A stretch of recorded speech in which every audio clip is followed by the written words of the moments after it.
So, welcome back. As promised, we're actually going to be doing some work on it today. Although I would like to say, I know that it's out for you guys, but for me, the first video isn't out yet, so I don't know how it's gone. But I'm going to continue going anyway because I want to get this thing back on the road. And if you guys want to join on the way, that's up to you. But it'd be great if you do. But hopefully you enjoyed some of the cinematic bits that I'm editing. I know it's not good. I'm not an editor. I'm doing it all myself, but I'm trying to learn as I go. So let's get this thing lifted up and see what we've got. The plan is, so underneath here, obviously we've got the engine. Now, the problem that I've got is we have 3 cylinders on the front, 1, 2, 3, and 3 on the back. I don't know where the oil's leaking from, and I especially don't want to go digging about the back half because you've got to take all the intake off and it's a whole big mess. The front, nice and easy to get to, but no clue if this is going to work or not. But my plan is get the downpipes off and hopefully one of them will be nice and dry and one of them will have a load of oil in to tell me which side I need to be digging around in. May not work. It's a bit of a gamble, but it's not a massive job to get the exhaust off, so that's how we're going to go about it.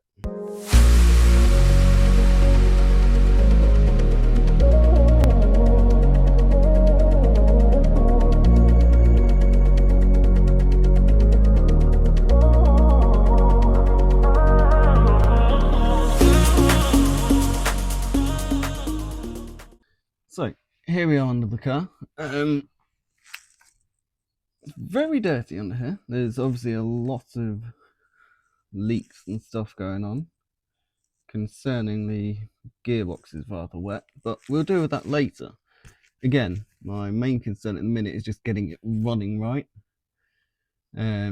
So as you can hopefully see, we have the front downpipe over here and then the rear downpipe over here, and then they join into one big unit, which then comes down and along into the back. So what we need to do is get the rear disconnected, take the front oxygen sensor out, and then to start attacking these bolts, which don't actually look too bad, luckily. Hopefully it's not going to give us too much of a fight, but we will see how it goes. So we're coming back round to the front. Slight change of plan.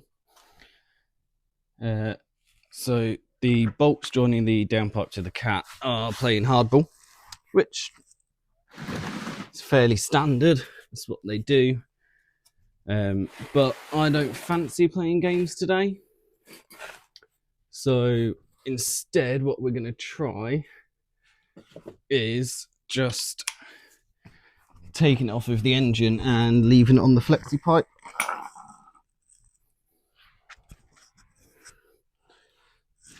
So hopefully, if I got the right size, which I believe I did, but apparently I did not, we're literally just going to take it straight off of the engine and have it bend down a bit on the flexi. It won't bend a lot, so there should be plenty to still support it without breaking it.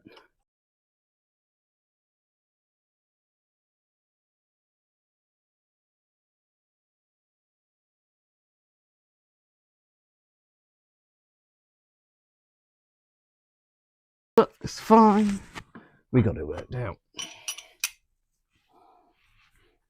So that bit's on there. Definitely going to scrape my knuckles here, but whatever. If it gets it off, it gets it off.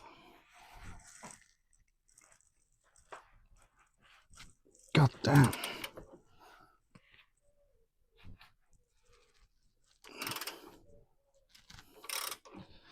Okay, that's one loose on the front. Let's go around and get the other one. Oh, that one snapped loose a lot easier.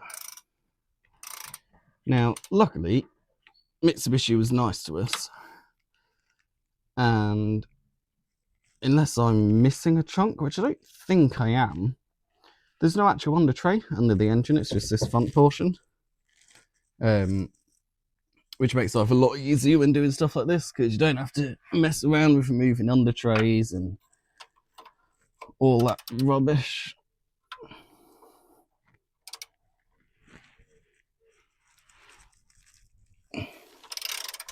You can just get under and remove it all straight away.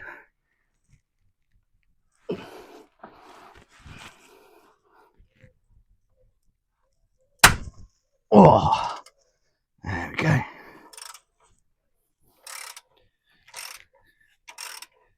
These are incredibly tight.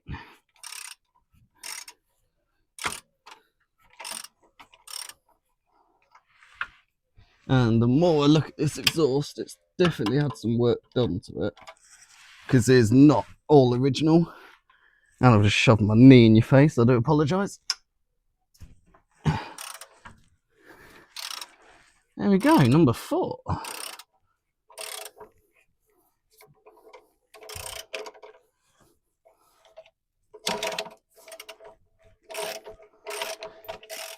Now, for doing stuff like this, I've noticed that these types of ratchets that are extendable, absolute lifesaver, because you can get the leverage of a breaker bar without having to have a breaker bar on hand. Which means, 1, you don't have to keep on switching tools, and 2, you still have the ratchet, because a lot of breaker bars don't have ratchets in them. So you end up having to constantly take it off, spin it round, take it off, spin it round, and it just becomes a lot more work than it needs to be. Whereas with this, I get the leverage of a breaker bar without any of the downsides of a breaker bar. Apart from, yes, I'm sure it's probably a little bit weaker and whatever. But that side of things doesn't particularly bother me. Because if I'm doing something that is that tight, then I probably will just go and get a breaker bar, because you can get longer breaker bars. But I tend to use one of these a lot of time. I mean, this one's just a cheapo one from Parkside, but does the job as well as I need. And this nut has got stuck, so I'll be back in a second. There we go. So I would also just like to say, I am well aware that a lot of the angles I'm using aren't the best. You can't particularly see what I'm doing. And the editing isn't massively great either. But this is one, my man. I'm literally doing it all myself. I've never done any kind of editing before or anything like that. It's literally just me working on my car, and I figured I may as well bring you guys along in case you wanted to come along for the journey and have a bit of fun with me. Saying fun, I'm sure there is going to be a lot of stressful moments, but hey, that's what comes with working on cars, you see. It's not all fun and games like to make it look in Fast and Furious. There is a lot of stress, a lot of things going wrong. When you're doing on the floor in your driveway like me, there's a lot of stuff falling on your head, which isn't great fun. But it's all part of the game. It's all part of the game. Also, obviously, the videos, I'm going to try and make them as often as possible. I'm aiming for about one a week, which is why, like I said, the video that was the first video out, as I'm recording this, isn't actually out yet, so I don't know how it's gone. But I'm trying to record one before the previous one is released, so that if anything happens, I have at least a week ahead. Probably won't work because, like I said, I'm working a full-time job as well. Unfortunately, I don't have all day every day to sit and record videos. As nice as it would be, it's just not going to happen. There we go. So, I'm temporarily taking you off of the tripod and bringing you underneath so that you can see what I'm actually looking at. So here's the downpipe, drop down. Like I said, I'm not removing it from the back because it's a lot more work and I realised I don't really need to. So what we're looking for is up here in these downpipes. That one has quite a bit of carbon in it, but no particular oil as such. So hopefully this rear one, we're looking there, and that's much about the same really, which is somewhat concerned. Oh, now then, I see, I don't know if you guys can really see that, but up in that left corner, I'll put an arrow up on the screen so you can see easier. I don't know if I can really get you any closer because of space, but there is oil seeping in from the side there. So, as we discovered, it looks like it's a rear cylinder, which I really wasn't hoping it is because the rears are a lot harder to do. Obviously, like I said, the front you get loads of access to. The rears, as you can see, not an awful lot. So first of all, I'm going to take this battery out. And yes, I'm aware it's not the right battery, but it's simply for just moving the car around. So, plan is get the intake off, which I don't believe. Oh no, I did do that up. Fair enough. Yes, I'm aware. It's advised that you do these with a socket, not screwdriver, but it's not done up massively tight. So I know that I can get it with a screwdriver because I didn't put it on very tight. Simply because I had a feeling it's going to be coming back off. Because I've had to take this intake out before because ages ago, before I decided to start doing videos on it, had a problem with the gearbox. It was still driving fine. It's just every now and again it'd feel like it was slipping. Turns out for some reason it was massively overfilled with oil, so I had to get all this out of the way to fix that. But that's not a problem anymore. So now we can get these 4 clips off, get this plug off, slide that off of the throttle, and then this comes off out of the way. Now, this part is not so much fun. Getting the plenum off is not a massive job, it's just a pain because for some reason around this side, which I'll bring you around in a second, there is coolant hoses that go into the throttle body. Not entirely sure why they decided to do it that way, but either way, let's start getting this plenum off and having fun, because it's not a massively fun job to get this off, but it's also not a big hard job. It's just a not so easy job, but it is what it is. It needs doing because I want to get this thing back on the road. So obviously take off your brake booster pipe. That one, can't remember what it goes to, but it's a vacuum pipe. There's no fluid in it. Throttle cable disconnected. Then you get a 10mm. Undo that. And then once this is off, the throttle cable can come completely out of the way.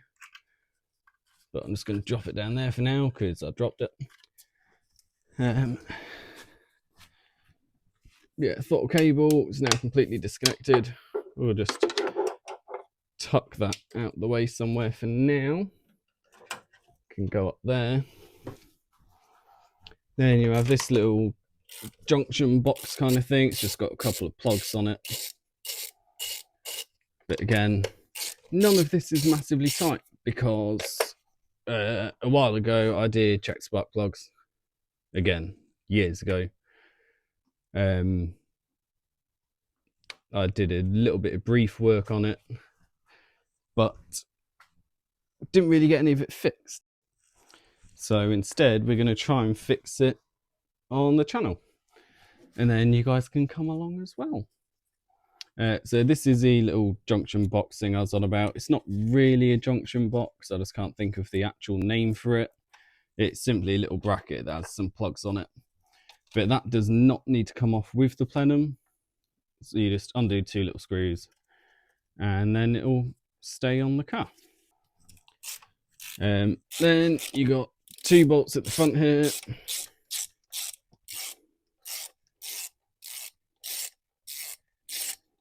Which just hold on the wiring for the front injectors and then go round to some sensors on the secondary throttles.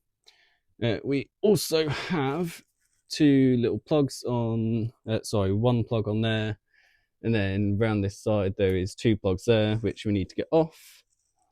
But I'll do those off camera because they're an absolute pain in the ass. So that's those plugs off. These are the 2 round this side that I was on about. They again just come up out the way. And then all that's left is the 2 coolant lines around that side and the bolts up here, bolts on the back, and then we're all good. So I'm trying to go a different route to how a lot of channels do it. A lot of them, they tend to like put this kind of stuff on fast forward so that you like it makes the videos shorter and more entertaining. If you would rather me do it that way, just drop a comment down below, let me know, and I will start fast forwarding through this stuff. The reason I'm doing it the way that I am is more for if people want to actually see 1, how the cars are designed, and 2, sorry, I'm trying to fight with a clip whilst explaining stuff. It's not going too well. There we go.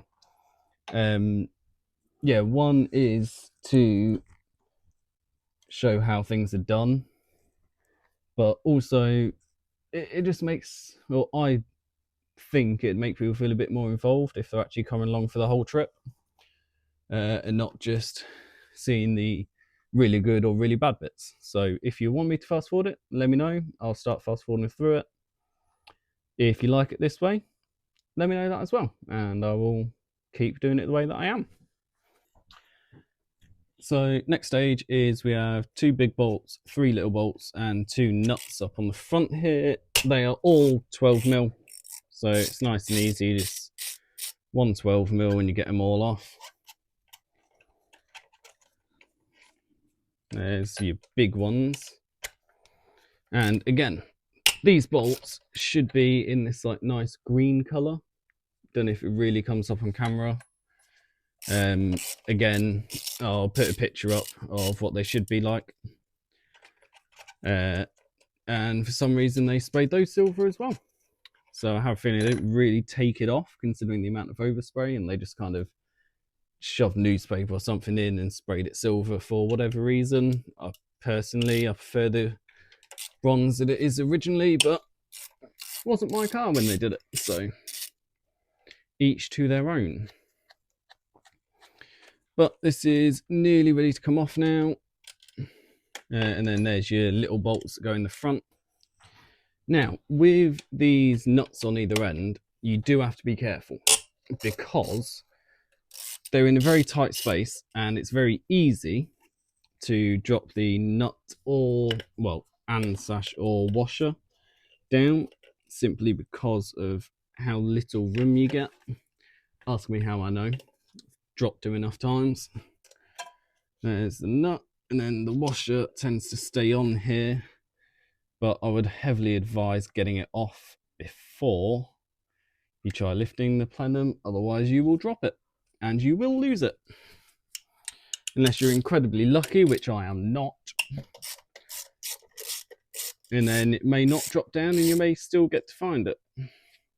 Or if you're really lucky, although that's not happening, it's right in the middle of the V, sometimes it will drop all the way down to the bottom.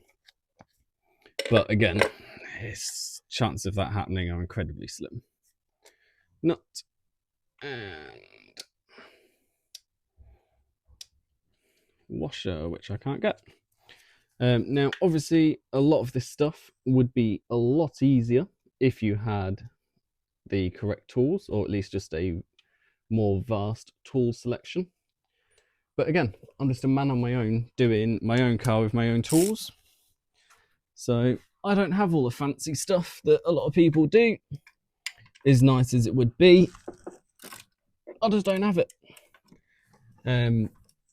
Primarily because, again, can't afford them. So I do what I can with what I've got, which, as far as I'm aware, is all you can really do.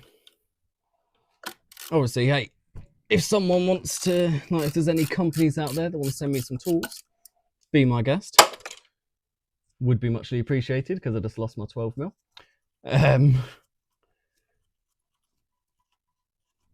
Yeah. Don't know where I was going with that. I was just kind of talking to myself. And then ended up dropping sockets. Oh, might be able to get that, actually. Forget my order on the 12mm. I've got it. I think. Maybe. Sitting on top of the gearbox. There it is. Got it. Cancel the order. So all that's left is these last two bolts at the back. And then this whole plenum, unless I've forgotten something, which is highly likely, should just pull off. Also, this end bolt, there is a ground strap. Make sure you put that back when you put it back on. Otherwise, weirdly enough, it starts causing an awful lot of problems. And before you say anything about organising them, the only reason I'm not is because I know what I'm doing with this particular car. On other cars, I probably will start organising nuts. Otherwise, I will forget where they go.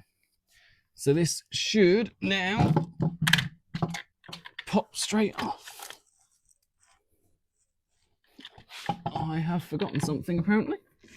What have I forgotten? There's one more vacuum pipe on the bottom. There we are. And away she comes. So, back off the tripod you come. You're getting a lot of, well, not a lot. You're getting more handheld stuff than the last video.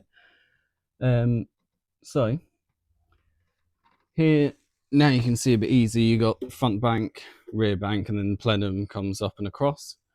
These are the 4 bolts on the back that I was on about. You need to make sure you get them off. And then you got the 2 front, 2 rear, 3 front, and nut on each side. So these don't look too bad. They're a little bit wet, but nothing I'm massively bothered about. The question that we've got is on this cylinder, which is concerning because it's also the one with least space. But we will see what happens. So what we're going to do now is pull this end plug out, simply to see just how bad it is in there. Here's hoping it's not drastic, although I am fully expecting it to be absolutely soaked. So again, this is the, if you're looking at it from the front, it's the rear right plug, which is the one where the oil seems to be coming from. So we will see what happens. There was a lot of oil in there. So the tip of, I'll bring it round for you so you can have a good old look. Front of the plug's nice and dry, but all the way up the threads and on the crush washer is all soaking wet, full of oil. Yep, definitely oil. Does not taste good. Christ. It's good quality oil though. I only know that because I am the one that put it in there when I gave it a service. Yeah, so next thing to do would be put a camera down the cylinder and see what kind of damage we're looking at inside the cylinder. Welcome back, guys. So took a little break, had to run across town to my parents to steal one of my dad's tools because, yet again, it's one that I don't have. All it is it's one of these little camera gizmos. It has a little camera on the end of it with a light, and it lets you see in very tight spaces, including what I'm going to use it for, which is going down the cylinder wall. Well, into the cylinder to hopefully see the cylinder wall. And I do apologise, just kick the camera. So hopefully it lets me see. I'm going to try and do it in a way that you guys can see as well. There you go, you can kind of see that there. Now all we need to do, get that down into the cylinder. There's our piston. Don't know if you guys can really see, not really, no. I do apologise, there's not an awful lot I can do about that because I am, as I've said, I'm doing all of this by myself. So there's not a massive amount I can do about that. I do apologise. But basically what I'm doing is trying to look down into the cylinder to see if there's any damage to the cylinder walls.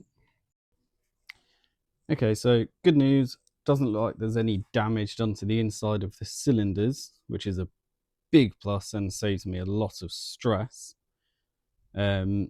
So next thing to do is whip off the rear valve cover, see if there's anything obvious in there that could be showing why it's not sealing and why it's leaking oil everywhere. But this bit I will fast forward just so we can get a gauge of what it'll be like fast forwarded and what it's like not, so you guys can make your mind up whether you want them fast forwarded from now on or if you want the more in-depth stuff showing how it all comes apart.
Alright, so as you can see, there's a lot of leftover silicone in here from whoever put the cover on, but you don't actually have to take the bolts all the way out, you just have to get them out from the head.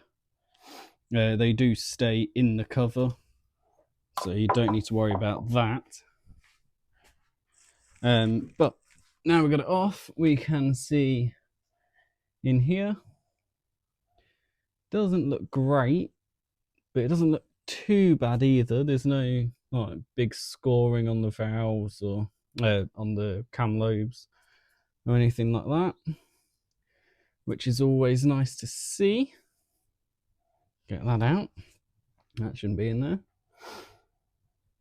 Yeah, it doesn't look too bad, but I'll have a deep look off camera and I'll bring you back in if I find anything worth it. So things haven't quite gone to plan. I was hoping in this video we could find what was actually causing the burning. Have and haven't. We know it is something from that rear cylinder, or it's what everything is pointing towards anyway. But for right now, I cannot find it. So what I think I'm going to do is leave this video here, and whilst editing, uploading, blah blah, because this one's not coming out probably for a week or so, to try and space them out and give me some time to get the next one done. So I'm going to leave this video here and try and figure out a way to attack it. If I can't in time, because I'm trying to do the videos at least once a week. Well, aiming for once a week or at least once a fortnight. If I can't figure out how to attack it in that time, then I'm going to leave it for now, focus on the other problems with the car. So we need the exhaust doing, need to finish getting the interior put back together because that is still a mess.